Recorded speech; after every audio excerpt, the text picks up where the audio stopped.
నమస్తే welcome to ANN debate time నేను మీ లక్ష్మీనారాయణ నరహరిశెట్టి జూబ్లీ హిల్స్ సర్వే రిపోర్టులతో జనాల్లో ఉత్కంఠ పెరిగిపోతుంది. జూబ్లీ బైపోల్ ఈరోజు ఎన్నికల ముగిశాయి. మరో 3 రోజుల్లో ఫలితం రాబోతుంది. అయితే ఇప్పటికే పలు కేంద్రాలు సర్వే రిపోర్ట్ను ఇవ్వడంలో జనాల్లో ఉత్కంఠ తారాస్థాయికి వెళ్ళిపోయింది. కొన్ని సర్వేలు కాంగ్రెస్కు పట్టం కడుతుంటే మరికొన్ని ఎడ్జీలు మాత్రం ఇతర పార్టీలకు ఇస్తున్నాయి. గులాబీ పార్టీ సర్వేలు సెంటిమెంట్ను నమ్ముకుంటే హస్తం మాత్రం అభివృద్ధిని నమ్ముకుందని ప్రజల పల్స్ చెప్తున్నాయి. అదేవిధంగా బీజేపీ కూడా తాము కూడా రేసులో ఉన్నామంటుంది. అసలు ఎవరికి ప్రజలు పట్టం కట్టారంటారు? ఎవరు గెలిచే అవకాశం ఎక్కువగా ఉంది? ఎగ్జిట్ పోల్స్ ఏం చెప్తున్నాయి? ఇదే దాని గురించి అంశం గురించి ఈరోజు మనం డిబేట్ కంటిన్యూ చేద్దాం. డిబేట్లో పాల్గొనేందుకు మనతో సిద్ధంగా ఉన్నారు. మనతో స్టూడియోలో అందుబాటులోకి వస్తారు డాక్టర్ శివకుమార్ లాల్ గారు, కాంగ్రెస్ అధికార ప్రతినిధి. ఇక బీజేపీ నేత గంగాపురం వెంకటరెడ్డి గారు మనతో జూమ్ కాల్లో అందుబాటులో ఉన్నారు. అదేవిధంగా రాజకీయ విశ్లేషకులు పాపిరెడ్డి గారు, అదేవిధంగా రాజకీయ విశ్లేషకులు న్యాయవాది బండారు రామ్మోహన్ గారు కూడా మనతో జూమ్ కాల్లో అందుబాటులోకి వస్తారు. బీఆర్ఎస్ నేత రామ్మోహన్ గారు కూడా మనతో జాయిన్ అవుతారు జూమ్ కాల్లో. ముందుగా మనం బీజేపీ నేత గంగాపురం వెంకటరెడ్డి గారితో మాట్లాడదాం. నమస్తే సార్ వెంకటరెడ్డి గారు. నమస్తే నమస్తే చెప్పండి వెంకటరెడ్డి గారు. లైవ్లో ఉన్న మిత్రులందరూ కూడా నమస్తే. పాపిరెడ్డి గారు. ఎస్, అందరికీ నమస్తే సార్. అయితే ఒకటి సార్ వెంకటరెడ్డి గారు, ఏదైతే ఈరోజు ఉప ఎన్నిక జరిగిందో ప్రధానంగా కారుకి చెయ్యికి మధ్య జరిగిందని ప్రధానంగా బయట టాక్ వినబడుతుంది. టాక్ వినబడితే కాదు, ఎగ్జిట్ పోల్స్ కూడా చాలా వరకు ఈ రెండింటి మధ్య పోటీ జరిగిందన్నట్టుగా చెప్తున్నారు. ప్రధానంగా కొన్ని కాంగ్రెస్ పార్టీకే మెజారిటీ అన్నీ కూడా మనకి గెలుపు 5,000 నుంచి 6,000 లోపు ఓట్ల తేడాతో గెలుస్తారని చెప్తున్నారు. ఎలా చూడాలంటారు ఈ సర్వేలని కానీ ఎగ్జిట్ పోల్స్ని ఎలా చూడాలంటారు? ఇప్పుడు ఒకటే అజ్మల్ గారు, మీరు పెట్టినటువంటి కనపడుతున్నటువంటిది ఏంటంటే 3 సర్వేల గురించి చెప్పినారు.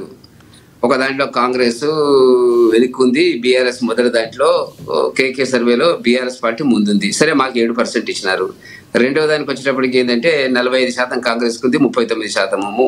మూడవ దానికి వచ్చేటప్పటికి 38. అంటే రెండిట్లో బీఆర్ఎస్ పార్టీ ముందుంది అనేటువంటిది.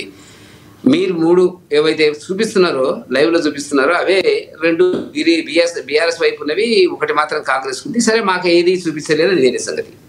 ఇప్పుడు ఒకటి అక్కడ జరుగుతున్నటువంటి పరిస్థితి, మేము ప్రాక్టికల్గా చూసినటువంటి పరిస్థితి ఏంటంటే, ఎంత పోలింగ్ అయింది అనుకుంటున్నారు? ఇప్పుడు 48-47% అయిందేమో అని అనుకుంటున్నాను, సబ్జెక్ట్ టు కరెక్షన్. ఎంత మీ దగ్గర ఎంత ఉంది? సుమారు ఇంచుమించు 50% లోపే అయింది. 50%. కాబట్టి పెద్దగా ఎక్కువ జరిగింది ఏం లేదు. 50% అంటే పెద్ద ఎక్కువ జరిగింది ఏం లేదు. గతంలో కూడా సుమారుగా 46-47 ఉన్నట్టున్నది అసెంబ్లీ ఎన్నికలకు వచ్చేటప్పటికి.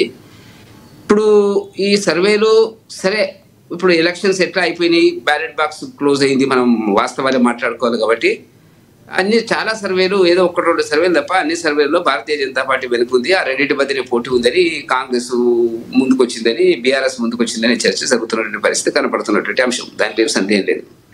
ఇప్పుడు అదే పద్ధతి లోపల ఇది ముందు నుంచి కూడా మనం చాలా డిబేట్స్ చేయడం జరిగింది దీని మీద. 4-5 మాసాల నుంచి కూడా 2 పార్టీల మధ్య పోటీ, బీజేపీ లేదు అనేటువంటి మాట చెప్పిన మాట వాస్తవం. కానీ మేము గత 4-5 రోజుల నుంచి వచ్చినటువంటి మార్పులు చేర్పులు, ప్రజల్లో వచ్చినటువంటి ఒక ఆలోచన ఏదైతుందో భారతీయ జనతా పార్టీపై కూడా వచ్చినవి అనేటువంటి దాన్ని ఎవరు కన్సిడర్ చేయడానికి ఇష్టపడినప్పుడు వదిలేస్తాం. ఇక మనం ఇప్పుడు రేపు రిజల్ట్స్ 14వ తేదీ రిజల్ట్స్ వస్తాయి.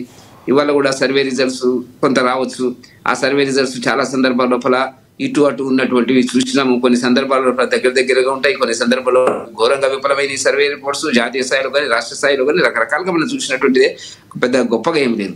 కాబట్టి వాస్తవాలు మాట్లాడుకుందాం. కాబట్టి ఇవాళ సర్వే ఓటింగ్, సైలెంట్ ఓటింగ్ మా వైపు జరిగింది అనేటువంటిది మాకు ఉండేటువంటి. ఇప్పుడు ఉదాహరణకి మేము చూసాము, ఇక్కడ బోరబండలో చూసాము. బోరబండలో సైలెంట్గా మాకు ఓట్లు పడ్డమాట వాస్తవం.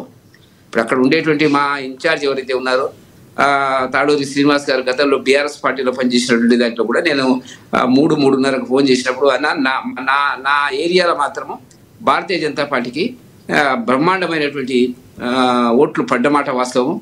నాకు ఏదైనా పదవి ఇప్పియాలి మీరు అనేటువంటిది నవ్వుకుంటూ, నాకు చాలా కాలం నుంచి ఫ్రెండ్ కాబట్టి ఆయన మాట్లాడినటువంటి సందర్భం కూడా కనపడుతున్నట్టుంది. కాబట్టి మేము నిన్న నుంచి కానీ